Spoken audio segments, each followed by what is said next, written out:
Hello, and welcome back. How are we doing? So today, we're going to start on Aristotle's Politics. You're going to have 3 videos. First, that deals with just the concept of the city, the word polis, translated in the text as city-state, and the various words and concepts connected with the city, which illustrates the centrality for the Greeks and for Aristotle of the human community called the polis, and the significance of it over the individual. The individual, as Aristotle and the Greeks understand it, is really a product of the larger community. As he says in the Politics, he says, the city precedes any individual. The city precedes or is prior to the individual.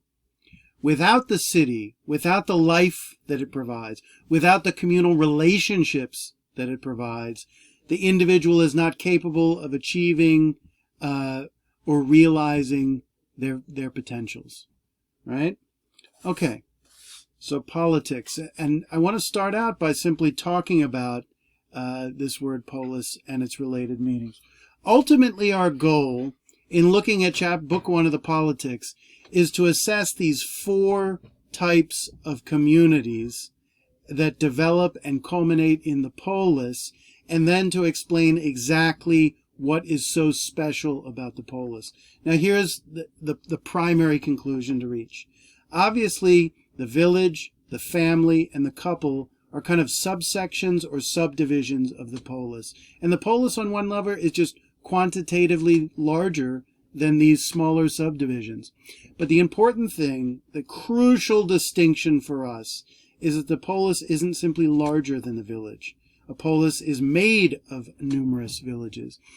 But not only is the quantity, the scale of it larger, but there's something fundamentally different that happens in the polis that Aristotle seems to be hinting at in so many words does not happen within the context of the village or the context of the family. He says the polis is the complete community. He says the polis is the authoritative community. And when he says those things, they have very specific meanings. The one thing it's clear that it's complete and authoritative relative to the other 3 types of communities that he discusses. Okay. First thing is, after we talk about these related concepts, we're going to talk about nature and Aristotle's understanding of nature, both human nature on its individual level, like you, me, and any person, and human nature on the collective level, what human nature is like in the aggregate. So what you see in these 4 types of communities and their development toward the polis is you see human nature writ large in our communal identity, right? And he says 2 very consequential things about the human being that are connected. That number 1, we are the zoon logikon, and number 2, we are the zoon politikon.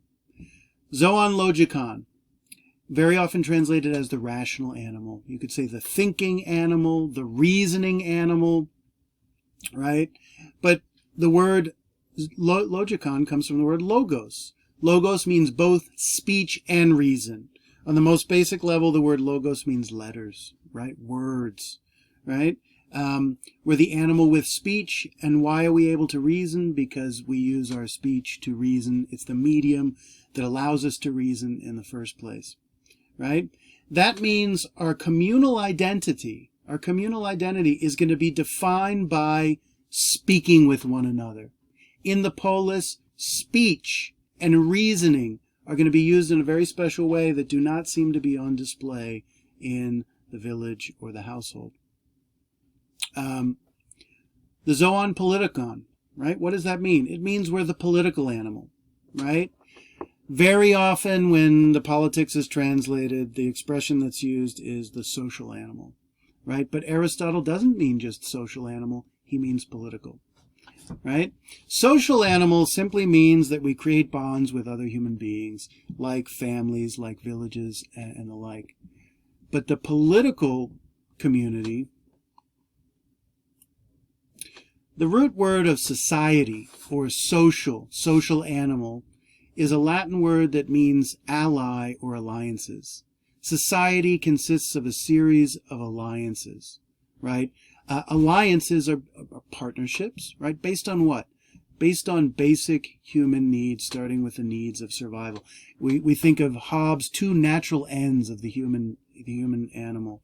One is conservation, and the other is delectation. The needs of mere life, and then the good life, delectation, pleasure, a comfortable life.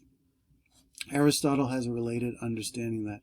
But a political animal is one that's destined for the polis. And we can't understand what a political animal is unless we can understand what is the special thing about this thing called a polis.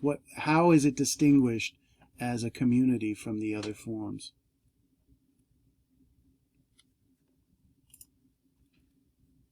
Okay. First of all, let's start with the title.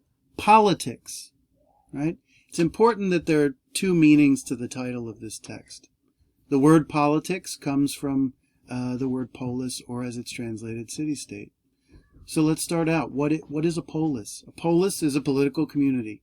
It's described as the natural social group, a group of people living together under a common way of life with the same laws that they have given themselves through public deliberations. Now notice, polis is a city, right? By our standards, a small city.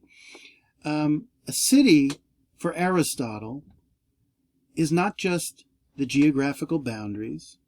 The city is not just the building. So if you think of New York City, what's the iconic image? You see the outlines of skyscrapers, right? The cityscape, right? For Aristotle, a political community is not just a group of people in the same geographic region. It's a group of people bound together by a common way of life. And in the polis, that common way of life is going to be established through the legislation of laws that compels everyone to act in accordance with the same way of life. It's going to habituate them to a certain behavior, but also a certain outlook on the world. Right? In particular, we're going to see that what citizens do is not just live there. They don't just vote. What a citizen is someone who actually is engaged in the public deliberations of the life of the city. Notions of good and bad, right and wrong, just and unjust, beneficial and harmful. Ultimately, their entire way of life, their set of laws are going to be motivated by their own opinion, their collective opinion about their own happiness. What constitutes the well-being and common good of the polis or city? Okay. Why does this matter? Why are we even talking about this? Because the Greek polis has been exalted as a model of human community for 2.5 centuries, right? The peak, Aristotle writes, in the 4th century BC, and in many ways he's looking back on the great age of the polis. And the polis peaked as a political community in the 5th century BC. This is called the classical or high classical age of ancient Greece. It is where they achieved almost all of their great achievements that have then been passed down over 2 millennia to us today in things like poetry and drama. You think of their comedies, you think of their tragedies, you think of the Homeric epics, epic poetry, and the Iliad and the Odyssey. Art and architecture, painting, mosaics, sculptures, and of course their Greek temple architecture, which we'll take a look at in a minute. And then of course philosophy. And philosophy is incredibly important, particularly for Aristotle. He makes an implicit argument that philosophy, kind of inquiry into the world through reason, is the kind of crowning achievement of the civilization that the polis makes possible. You might say that the polis doesn't simply make life possible for human beings, but civilization. And it raises the question of what it means to be civilized. The word civilization comes from the Latin word for city, civitas. You think of Rome as the civitas Dei, right? It's the city of God, right? So the city makes possible all those things that cultivate and domesticate and develop human beings in their fullest. It civilizes them morally and intellectually, artistically, so on and so forth. Okay. Socrates, the most famous philosopher in the Greek world, lived right in the smack middle of the 5th century BC and is really the exemplar of its philosophy in that century. Then, of course, what's their great achievement? Politics, right? The Renaissance was the rebirth in, 14th, 15th, 16th century Italy. Rebirth of what? The rebirth of classical civilization, starting with Greece, but also including Rome. Machiavelli was famous for, if you think of the Renaissance, you think of painting and sculpture and architecture of the classical world being reborn in Italy. But Machiavelli, the famous political philosopher, said, what I'm going to bring back to life is not the sculpture, not the painting, but the politics of ancient Greece and Rome. Okay, so here are just a couple pictures of Athens, which is kind of the microcosm of the Greek polis, a great exemplar of it, where we just happen to have a huge historical record compared to the other ones. At the very top right, we see the Acropolis, the high city of Athens, actually less dedicated to everyday life and more dedicated toward temples that venerate the gods, particularly the Parthenon, dedicated to Athena Parthenos, right, which is where the city takes its name, and Athens, its civic deity is Athena, the daughter of Zeus, right, the king of all the gods on Mount Olympus. On the lower left, you see an image of the Agora, right, which is actually the marketplace, which housed business and commerce, right? The Greeks were a very worldly, very cosmopolitan, boisterous people that were really open. The ancient society is nothing as open and as tolerant and permissive as ours in terms of freedom of speech, freedom of expression. But as the ancient world goes, Athens was one of the most freest places. And of course, one of their quintessential political developments in terms of freedom was the development of democracy, literally the rule of the demos, the rule of the people.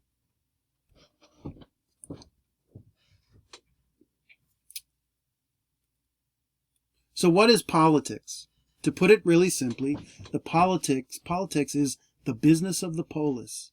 It's the life of the polis. It's all those things that are relevant and pertinent to the people as in their collective identity.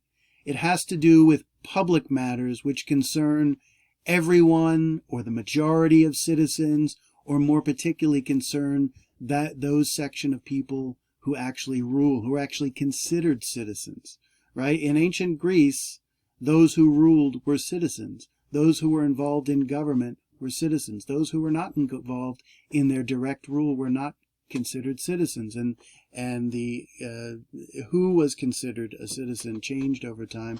But as the city became more democratic, more of its inhabitants, its denizens, were considered citizens.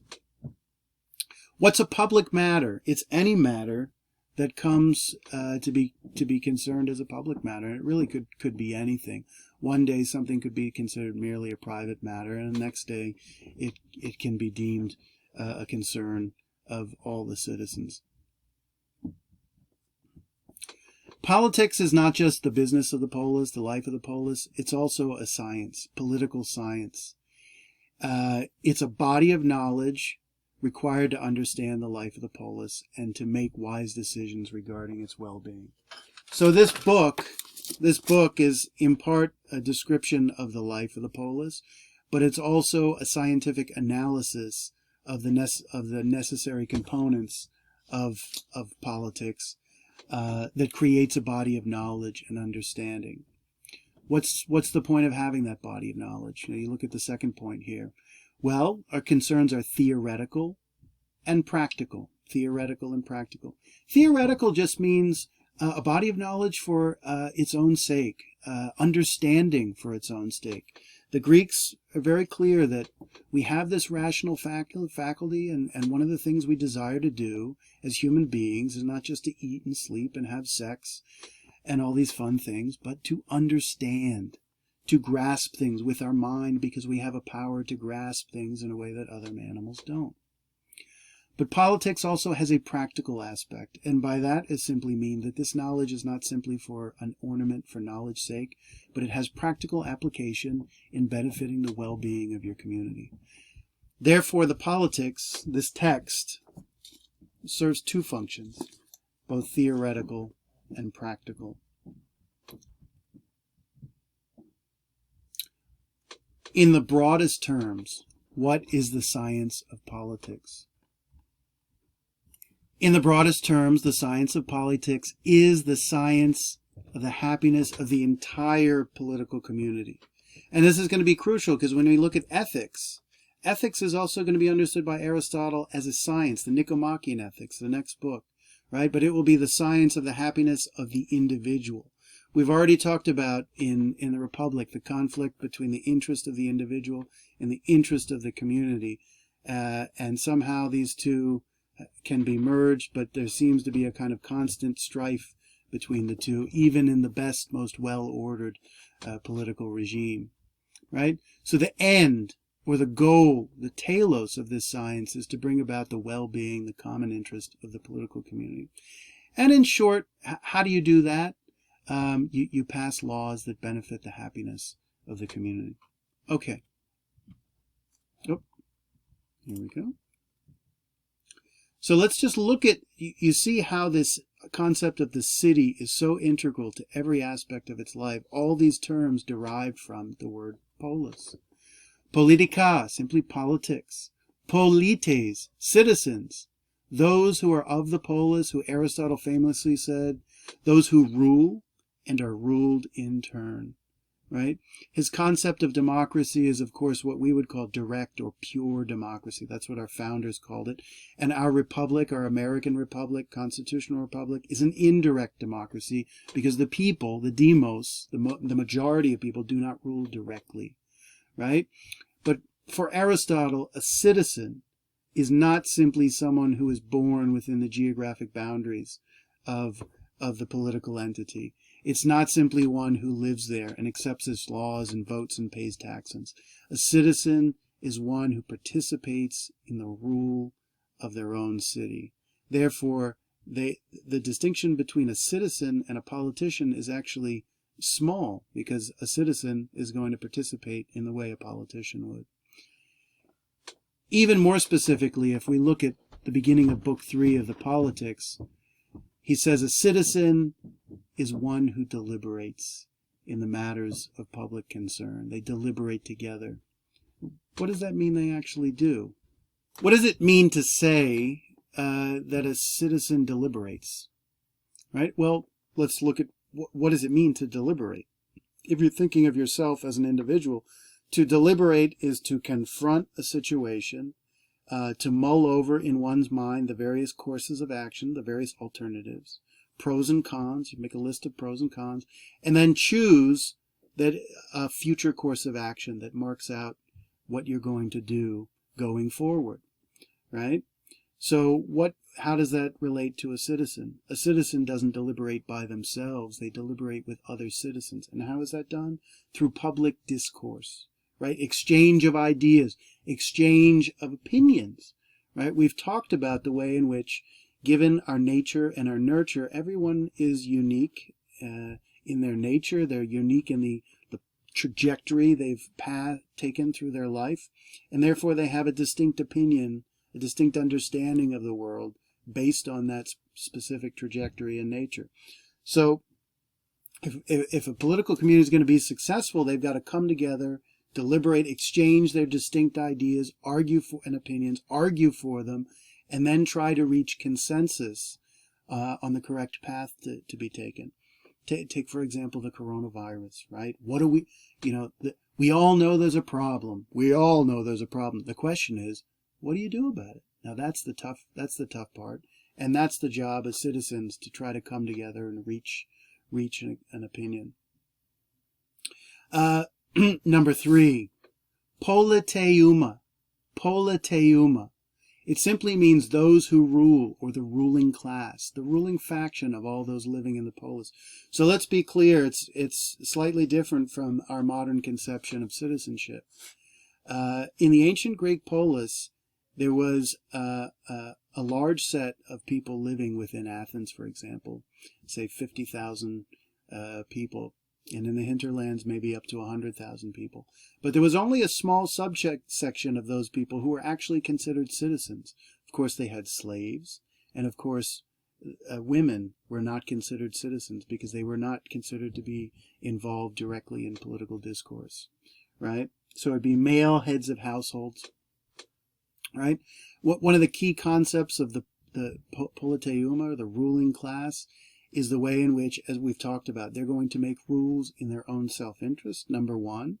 And number two, they're going to impress their own personality or personalities, their own character on the life of the polis. You can think about the way certain presidents who come into office and carry themselves in certain ways, whether it's Barack Obama or Donald Trump. They have different dispositions, they have different characters, and they create a different atmosphere just by the fact that their image and their rhetoric is presented to us through the media. Next one, the politeia. Really important concept. Politeia. It means regime or constitution or structure or organization. We might think of it as the form of government, right? What kind of government do you have? Do you have a democracy? Do you have a monarchy? Do you have an oligarchy? Do you have an aristocracy? These are all different forms of government with a couple key aspects. The different form has different structure to it. Different people rule, and they have different ideas and opinions about how to rule and different ways of life that they're then going to impose on the city. So in fact, the politeia, the structure of government, implies the ruling class, the politeuma, the specific group of people who are able or are permitted or have taken power to rule. So if you think about constitution, when we think about the Constitution, we think about a piece of paper, right? We think about a piece of paper. But when we use the word politeia and define it as constitution, we don't mean that piece of paper. We mean what that piece of paper actually spells out. If you look at the Constitution, what it spells out is enumerated powers, and therefore the structure and organization of our government, and who is going to have what powers, right? Who is going to have what powers, and that gives you structure, right? One last point here is that politeia is even defined as way of life.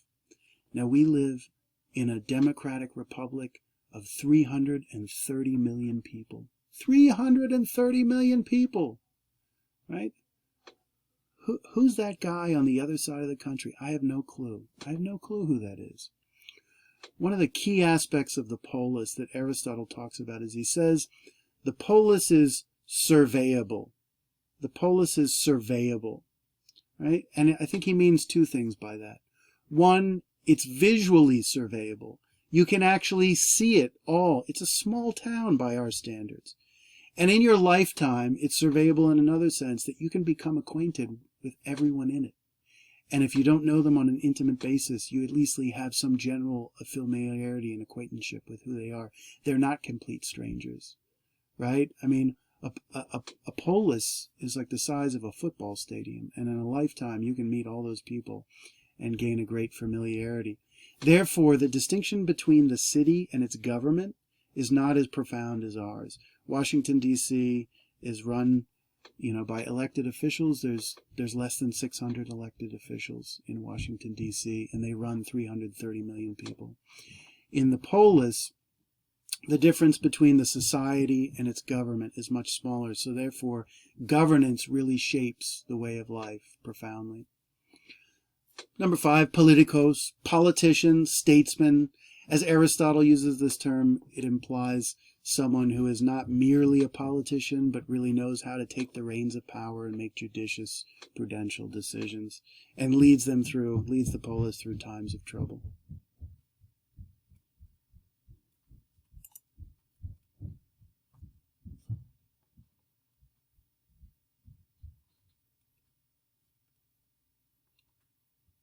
So what I'd like to do now is to just kind of sum up with everything we've been talking about with a quote that actually comes from a footnote from a very famous translation of Plato's Republic that spells out this concept of the polis and all these related terms.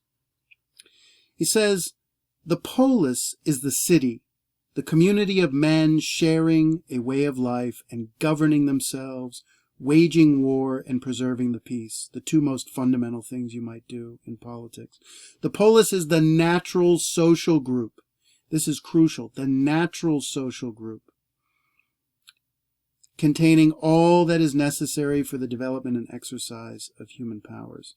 This will be crucial to understanding what Aristotle means by saying that the polis is the complete or authoritative community, because it contains all that is necessary for the development and exercise of the human powers, our human capacities and faculties. All those abilities we have, mind and body, or soul and body as the Greeks would talk about it, it is the city that furnishes all the necessary context to be able to develop, has all the necessary institutions to be able to develop the human being to its fullest extent. If the polis is the perfect community, in meaning the complete or most developed one, it is only in the polis where human nature can reach or find its perfection. And we'll talk about the concept of nature in the next video. Okay. Says, moreover, it should be borne in mind that words like statesman and citizen are based on the root word polis. The citizen, polites, is literally one who belongs to the city. Your identity is derived from this belonging. You don't start as an individual. Your identity is based on the relationships you have that your city has given you. And the statesman, politikos, is one who knows the things of the city. To say he knows the things of the city is to say he knows the science of politics, or political science. Politics, politica, is merely what has to do with the city. Thus, there is a unity of terminology which reflects the unity of life in the city. Now, the polis is given its character, and its peculiar way of life is established by the organization of the city's diverse elements. What is that organization of the city's diverse elements? That is the politeia, the constitution. The central political concern is the proper organization of a city, and the politeia is the organization. The politeia can largely be identified with the class of citizens who rule, for they impress their way of life on the city and are the source of the laws. So if you want to understand the life of a city, just look at the laws. If you want to understand the laws, look at where they came from, the ruling class. The politeia is, as it were, the soul of the city, and the people are its body. The people are the matter, and the politeia is the form. The matter is like clay, right? So the artist has a lump of clay, just amorphous, lacking in shape.